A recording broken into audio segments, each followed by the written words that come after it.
Well, let's turn our attention now to our conversation today. The Independent National Electoral Commission has announced that a petition seeking the recall of the senator representing Kogi Central Senatorial District has been rejected. The commission held its regular weekly meeting today, considering and approving the report of its physical count of the signatures and thumbprints forwarded with the petition for the recall of Senator Akpotiuduaghan.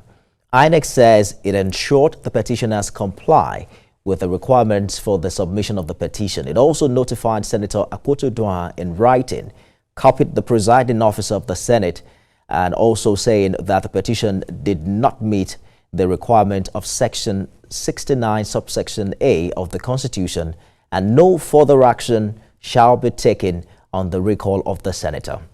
A petition for the recall of senator must comply with the provision of Section 69A of the Constitution of the Federal Republic of Nigeria 1999 as amended, which requires the signatures of more than one half of the registered voters in the constituency. The total number of registered voters in Kogi Central Senatorial District is 474,554.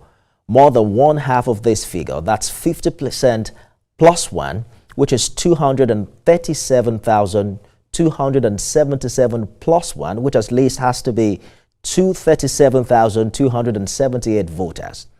Across the 902 polling units in 57 registration areas and 5 local government areas that make up the senatorial district, the commission ascertained 208,132 signatures and thumbprints from the submission made by the petitioners. This translates to 43.86% of the registered voters, which falls short of the constitutional requirement by 29,146 signatories. Some say perhaps it's the closest attempt we've had to recalling a senator. We're following up very closely with reactions from stakeholders. One of them joins us at the top of the hour.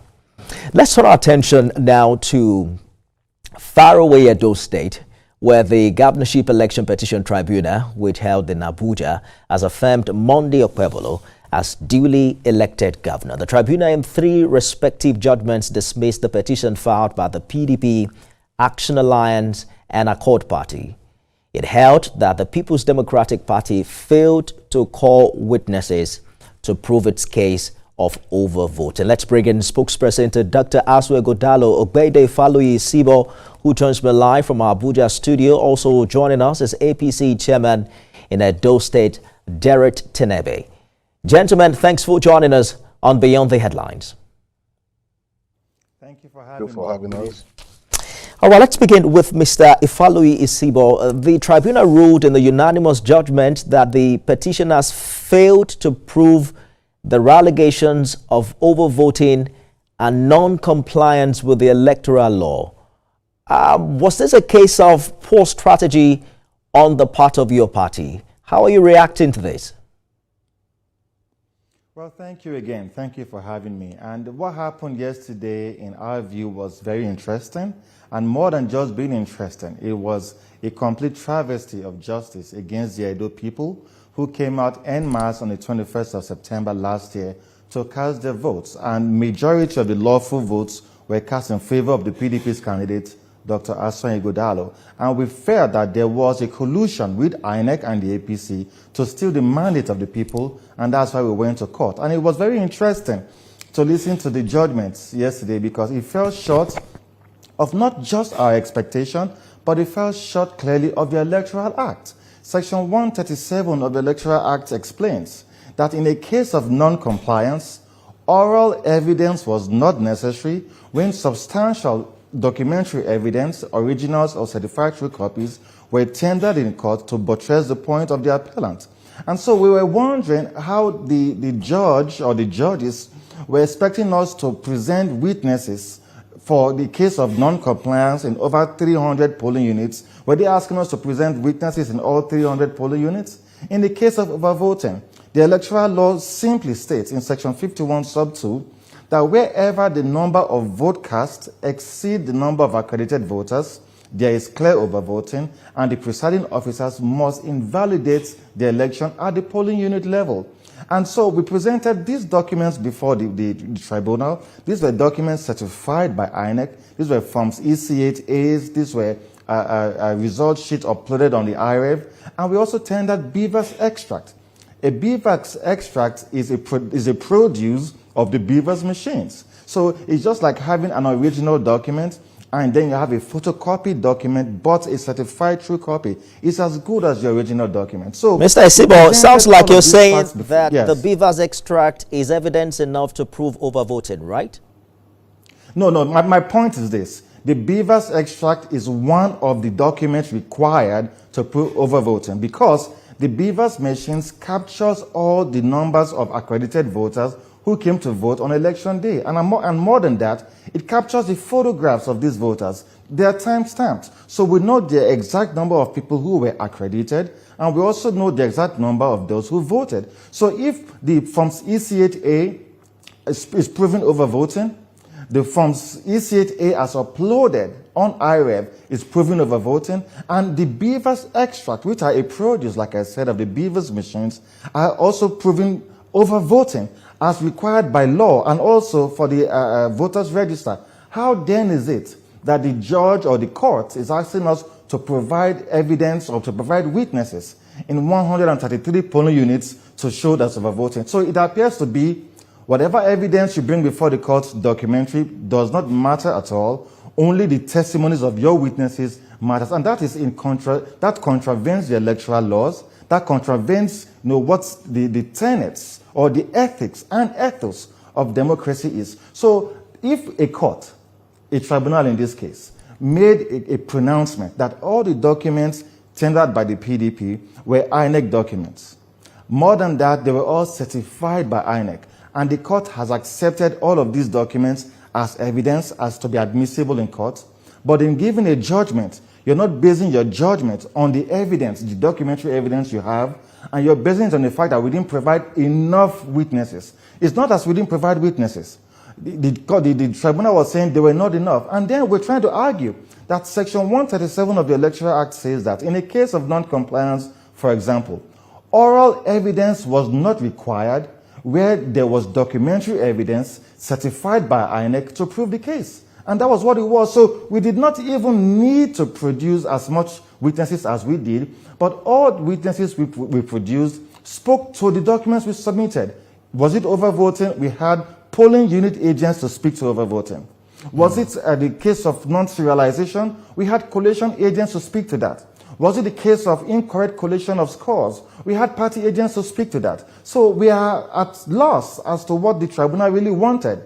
We need to bring over 700 witnesses to court because we had issues with over 700 polling units. I hear you clearly. That's what the court is saying. Mr. Isibor. And in the case of Uhopu Zodima versus Ihedioha, the Supreme Court clearly said, just like the case of Baba versus INEC and Johnson versus INEC, that the number of witnesses do not really matter so long as the evidence produced by documentary evidence is substantial enough to prove the case. And so I guess that is why you have opted to appeal this judgment. But allow me to bring in the APC chairman in Edo State. Mr. Tenebi, you heard Mr. Isibor saying this is a travesty of justice. The PDP completely disagrees with the tribunal, dismissing its petition, citing lack of merit. They say they have documentary evidence, which, of course, doesn't require oral testimony to be able to substantiate their claims. What specific weaknesses in PDP's case do you think led to this outcome? And are you confident this victory will hold at the appellate court? Well, when you talk of documentary evidence or you talk of overvoting, the beavers machine is very key to it. And when you talk of documentary evidence, there are a lot of problems with documentary evidence because anybody can just go and print out something from a computer and present it as anything. So there are certain things you have to do, what you have to meet to be able to, for it to be admissible in court. And if you talk of overvoting, the beavers is very key. And don't forget that maybe Ifaluyi-Isibor is forgetting that they actually brought beavers to court which they were supposed to bring the INEC people to demonstrate, to prove that what the Beavers register, what the Beavers recorded as accredited voters is actually more than the votes scored recorded is more than what was recorded as accredited voters. So the moment they did not do that, they are falling flat of that very aspect of the documentary evidence. The point is that, you see, you don't come to court if you allege that there was overvoting in a unit.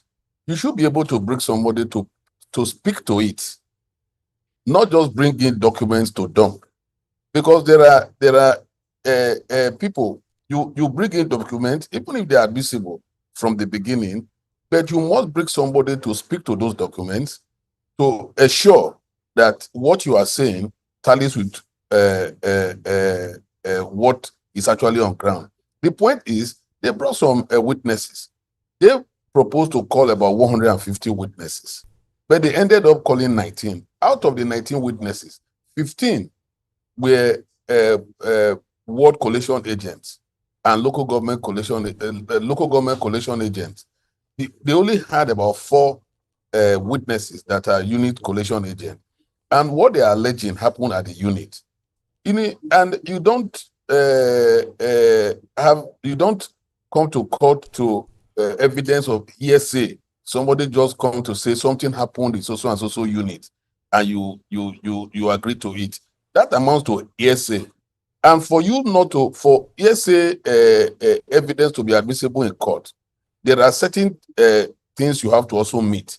Is either such a person is dead or such a person is incapacitated, and you must also prove before such a witness can be admissible, such an evidence can be admissible in court.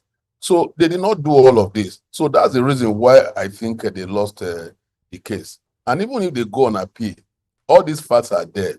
All right. That judgment was very tight, and the justices did justice to the case they brought to court. Mr. Isibor, the PDP brought 19 witnesses. Many of them, the court says, are collation agents when your party should have come with more than 100. I understand your position on documentary evidence, but was it for lack of witnesses or it was an oversight? Okay, thank you. Thank you for the question. Let me break this down so we can clearly understand the meat of this argument. The PDP or the petitioner brought 3 major issues before the tribunal. One was the failure of INEC to do prior recording of the quantity and serial numbers of sensitive election materials. Section 72, subsection 2 of the Electoral Act says that where there is no prior recording of sensitive election material, records, serial numbers, and quantity of sensitive election materials, the election in those polling units will be invalidated. The second issue was overvoting, and we had that issue in about 133 units. And the law says that where the number of those who voted exceeds those accredited, you cancel the election. The third issue was the issue of incorrect collation of scores. We found out that perhaps INEC made a mistake in several polling units where they dashed the APC several scores. And so we were saying, look at the original documents, look at the documents that were used to announce results, determine which is real, and call the results. So the issue of having witnesses, let me ask you a question. For the case of non-prior recording of sensitive election materials, that happens at the rack centers a day before the election. That is an exclusive duty of INEC, not party officials. So if that was INEC's duty to record those sensitive information, how come the judge is asking us to bring evidence of witnesses who had no business at the rack centers a day before the election? Help me make sense of it. In over 390 polling units, INEC failed to submit herself to her own guidelines. And so we were telling the court, if the electoral law says cancel the results in those units, cancel the results in those units. It had no business with us producing witnesses because that activity was exclusive to INEC and was to be done a day before the election. So asking us to avoid witnesses makes no sense. Number two, just a second. On the case of the Beavers machines, We as a party are not authorized to operate beavers machines. The judge could not have expected PDP agents to put on beavers machines in court. That is exclusively an INEC duty. So for us to have spoken to the beavers, or whatever the beavers had to say, was the reason why INEC gave us the beavers extract. It's just like you pulling up emails from your phones, right? And when you pull up the emails from your phones, you make a photocopy of those screenshots, you know, and INEC certifies those emails as emails that came from your phone, and you tender it in court. You also tender the phones that produce those emails. But then they're saying that, oh, because you didn't put on the phones in court, so the emails did not come from the phone when the emails were certified by INEC. So we are at loss as to what INEC really wants. If we had issues, really, with 133 polling units and about over 300 polling units for non-serialization, were we supposed to bring 500 witnesses to court? My chairman of the APC just said that we're supposed to bring 190. Perhaps if we bought 300, that would still not have been enough, because we're challenging results in over 700 polling units. We probably will see how the Court of Appeal reacts to the concerns you've raised, but we'll be back to this conversation shortly. Stay with us, everyone.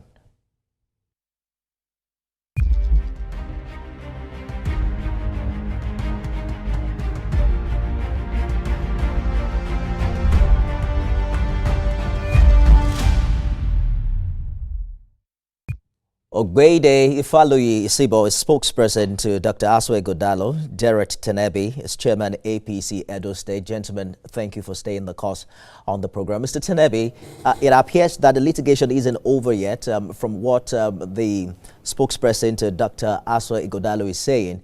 But let's talk about what's next for your party that has won at the tribunal. What's Governor Okpebholo's priority? There are concerns about the need to heal the divisions and consolidate your party's hold. What are your thoughts in this regard? Well, let me talk about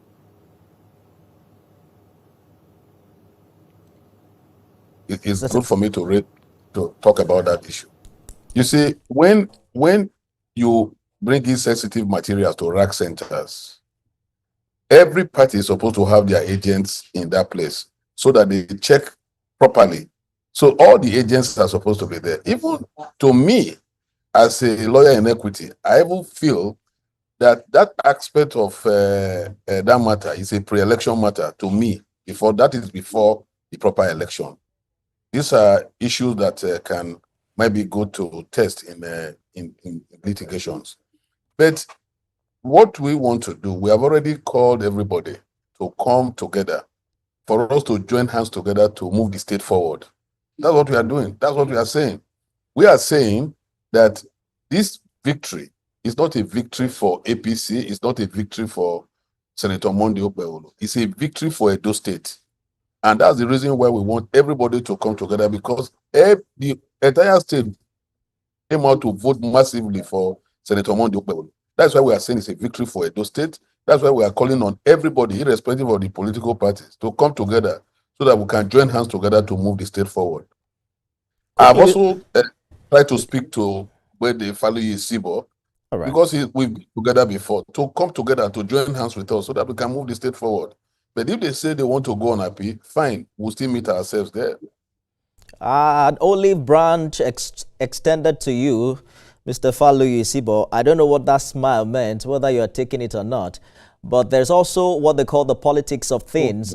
Chief Dan Obi, for instance, blamed ex-governor Obaseki for PDP's collapse. He accused him of his failure to be able to put things together. There's also a comment coming from a former member of your party, Aslim Ojezua, asking that it's about time that Dr. Ighodalo congratulate the governor. He spent 5 months in office now, for the sake of the state. How do you respond to concerns of this nature?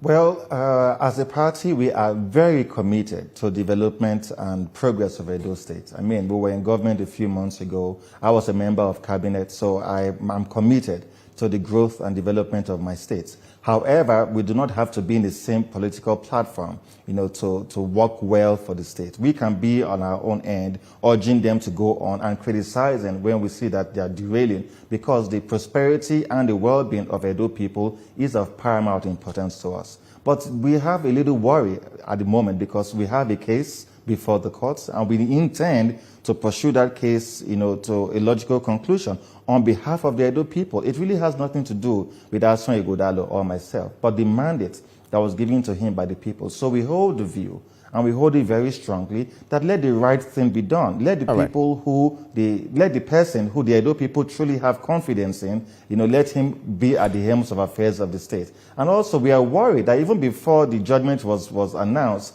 we could also already see the governor already jubilating hours before the judgment was announced. So we're worried, did he have a pre-notice of what the judgment was going to be? And that's obviously not fair in a democracy. We would hope that the judiciary should do better and stand up for what is right.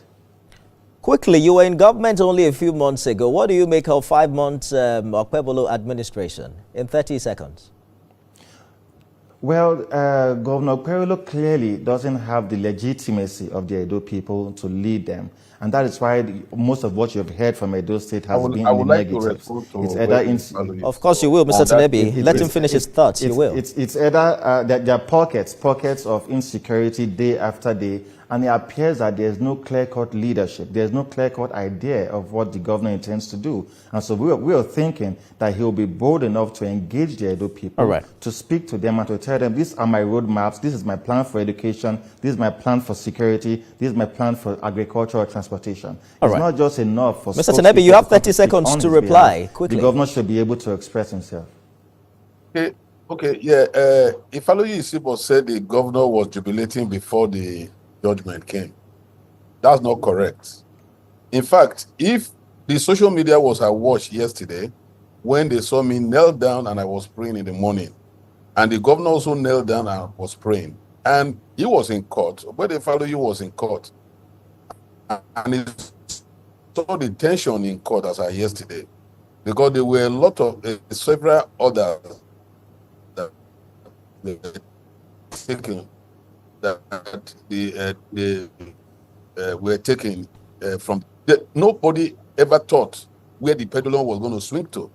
But when somebody prays, it then means you are relying on God. And when you rely on God, you will definitely get the result you prayed for. So that's what happened. Their candidate did not pray. Our candidate prayed. Was it because of the prayer that he said we already knew what was going to happen? He prayed and God gave us victory. Interesting comment you have made there, because you are probably not in their closest to actually know whether they prayed or not. But that's our time. Jared Tinebi, Chairman APC. When they follow you, people pray. The other people don't pray. In Edo State. That guy there is a good man. Mr. Ogbede Ifaluyi-Isibor is spokesperson to Dr. Asun Ighodalo. Gentlemen, that's our time. Thank you so much for talking to us on Beyond the Headlines. Thank you. Well, that's our show today, everyone. You can watch it again at midnight and at 6 a.m. tomorrow. I am Nifemi Oguntoye.